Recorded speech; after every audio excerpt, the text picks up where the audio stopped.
going to talk about how individuals can make a difference through my own personal obsession, which is looking at plastics.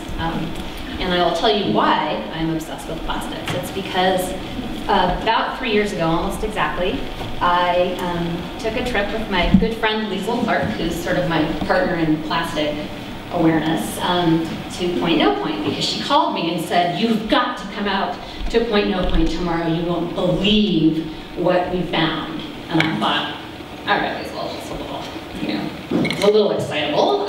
What are you talking about? And she said, "There's so much plastic, it's everywhere." And I thought, I grew up on these beaches, there's not that much plastic. She must have been some freak, storm that washed stuff up, but, I wanted to see, so I took my kids and we drove out there. And what I saw that day has literally changed the course of my life. It has changed what I do for a living. It's changed everything, how I run things in my house. And it's because we spent 10 minutes picking up what we could find, plastic-wise.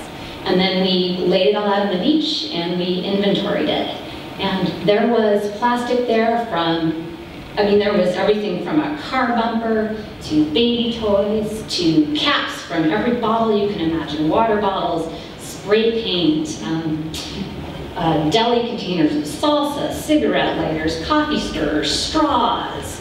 I just go on and on. We actually have been inventorying these things, and for the past 3 years we've been visiting local beaches on the island and picking plastic up. And that's our citizen scientist approach, is that we take 10 minutes, we look in sort of a defined area, we pick up what we can find, and then we add it to a spreadsheet. And what we found matches the general scientific consensus around the world, which is that 80% of the plastic in our oceans comes from people on land.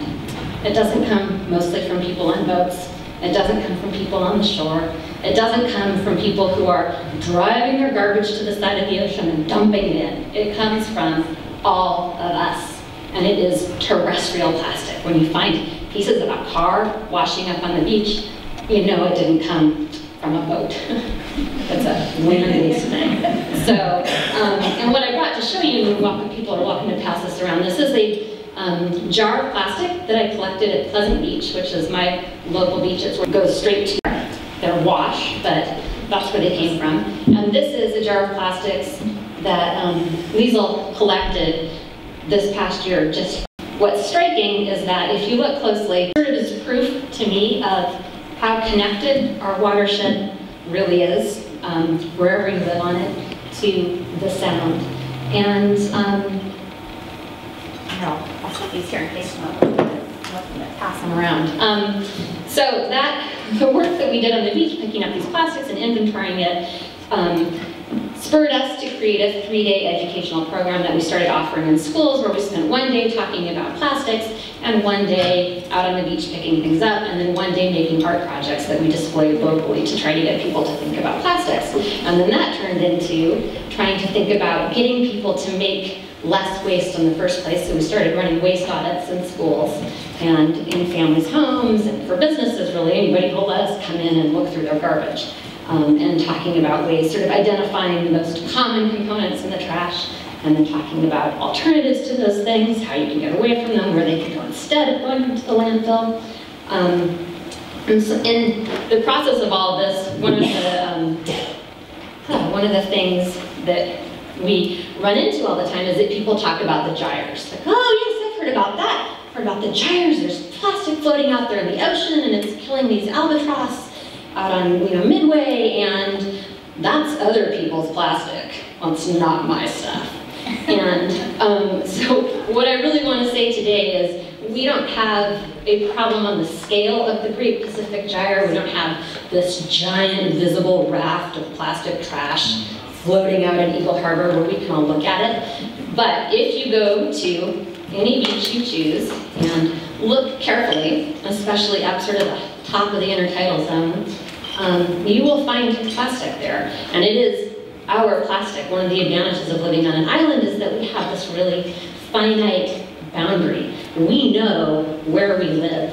We know where it ends. We know the boundary of our community. And that, in a way, is a blessing because it gives us a really finite piece of land to focus on. And it makes it possible for us to make great changes and to see those things right in front of us, because there's no, oh, that's the other neighborhood's watershed, or oh, that's somebody else's problem. It's all right here, really clearly delineated for us.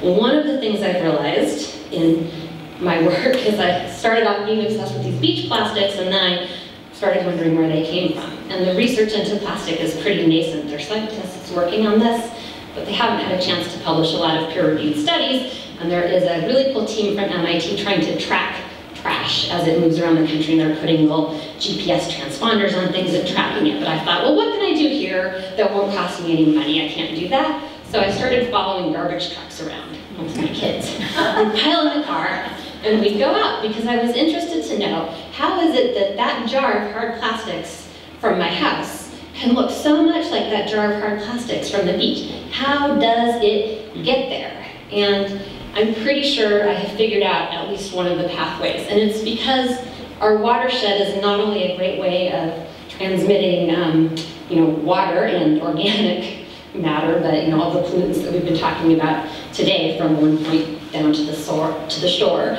but it also acts like a giant trash compactor. So along the watershed we have all these roads, and then we have all of our cars. And our garbage collection system is porous, so our recycling bins and our garbage trucks are designed to really hold big, heavy objects. They don't do so well with lightweight, small objects, and a lot of the plastics that we're talking about are just that. They're small and they're lightweight. We have our pockets, we've got our purses and our backpacks and our bags and our car doors, and we lose things. It just happens. It's how it is to be a person. Everyone's lost a pen. I know I have. And we kept finding these shards of, I'm going to use pens as an example, pens on the beach, and they were all shattered, really obviously pens, these long needle-like shards of plastic. And we kept trying to figure out, like, well, what in Puget Sound could possibly do that to a pen? We just don't have that much wave action. So we started following these garbage trucks around, and I got to see pens fall out of trucks and be run over by cars, and they turn into exactly those long, sharp, needle-like shards of plastic that we find on the beaches. Trash compactor going on in our watershed, and every time we lose plastics, it works its way with our wind and our water, just like every other pollutant, down our streams and heads straight into the Sound. So my proposal for what individuals can do to make a difference is to divest from the plastic economy as much as possible. And on the surface, it might not sound like that's going to do much. But in terms of a lot of the things that people have spoken about today, looking, for instance, at personal sort of body burden of toxins and phthalates and other endocrine disruptors, those are pretty much available only in plastic bottled personal care products.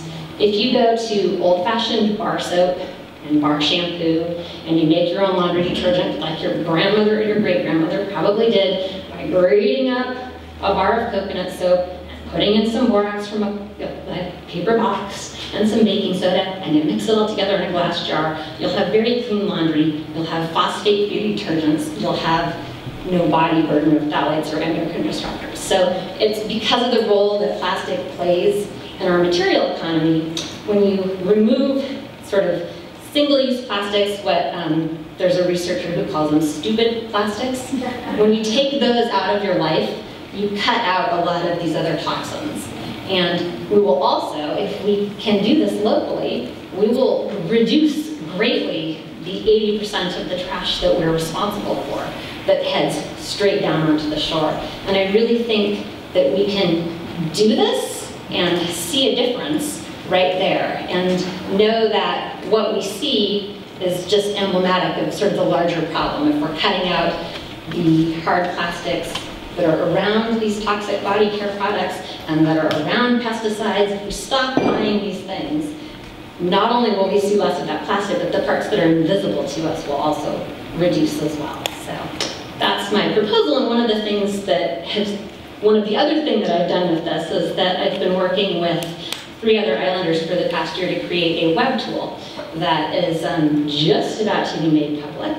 And we would love your input in that as well. And what it is a database of reuse solutions. So you'll be able to go and type in tennis shoes or shampoo bottle, and we will be able to tell you where you can get a tutorial to turn that into something else that's useful, where you can send your shoes where they might be useful to another person, where they can be repurposed into playground equipment, all with the goal of keeping the plastics that we already have, that we need to be stewards of, in use and out of our landfills. So that's another way that I'm hoping to add to our community's sort of resources for this, and we're hoping that you will all be able to get it, check it out, and send in your own ideas and help us find other local resources that we don't know about, so that we will have a sort of an online hub for all of us to use to keep this stuff out of our environment. That's what I have to say.